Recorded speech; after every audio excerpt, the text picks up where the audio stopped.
Halo sahabatku, Natal sudah semakin mendekat.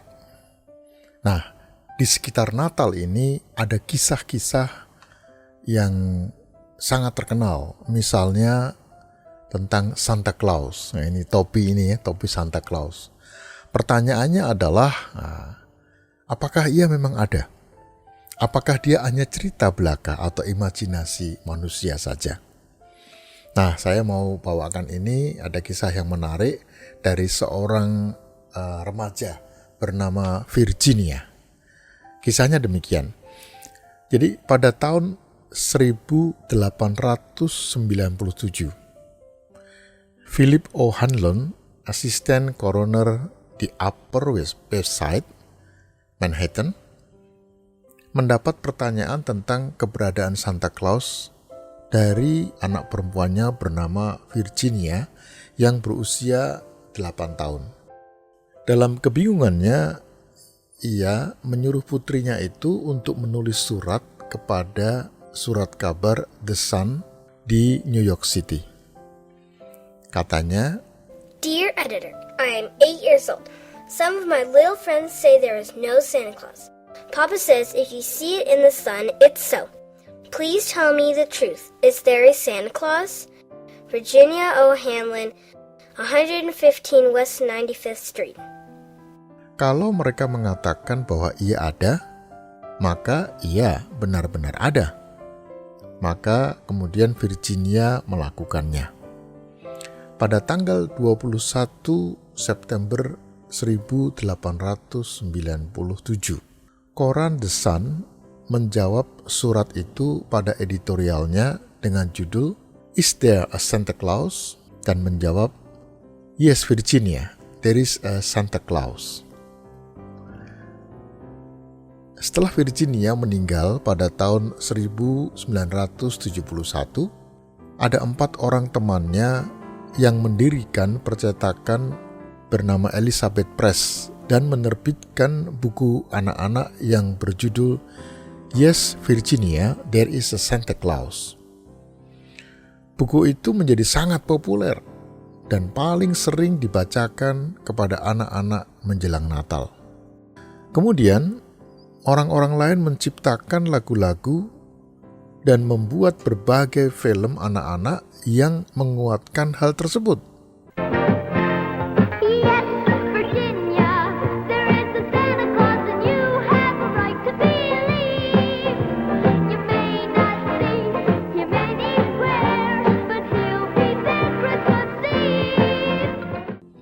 Akibatnya, sahabatku, jutaan anak-anak di seluruh dunia menjadi yakin bahwa Santa Claus sungguh-sungguh ada.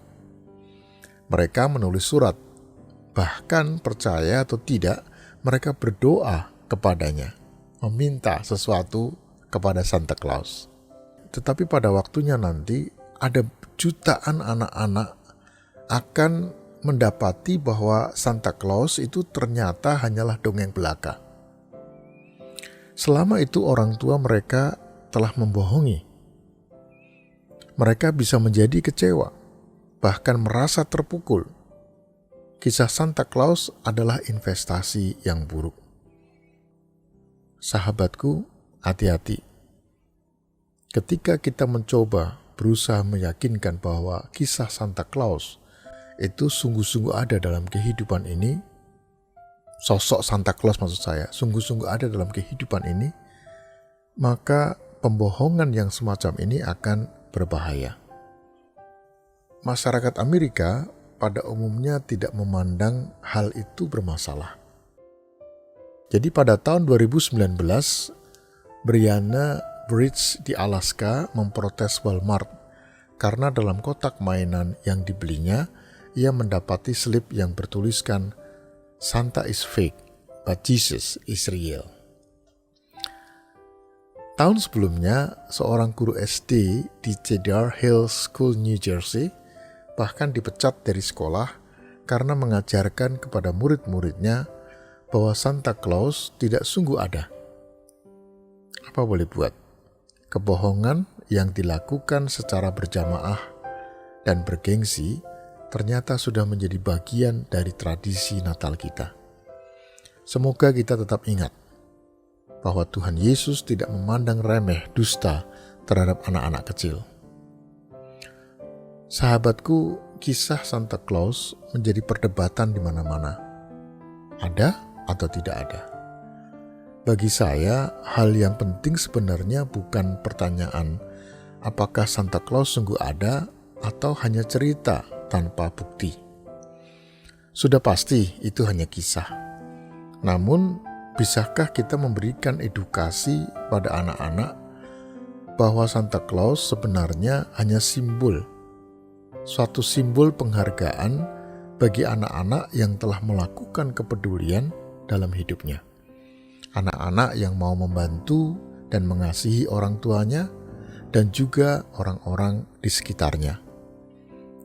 Nah, yang paling penting adalah jangan menciptakan kisah-kisah yang sebenarnya hanya imajinasi manusia, namun kemudian dijadikan sesuatu yang real, sesuatu yang nyata.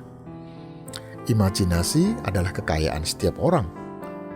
Oleh sebab itu, berimajinasilah untuk mengisi kehidupan ini dengan berbagai warna-warni yang indah. Karena imajinasi adalah kekayaan yang kita miliki dalam hidup ini. Salam sehat dan semangat selalu. Sambutlah Natal, Tuhan memberkati.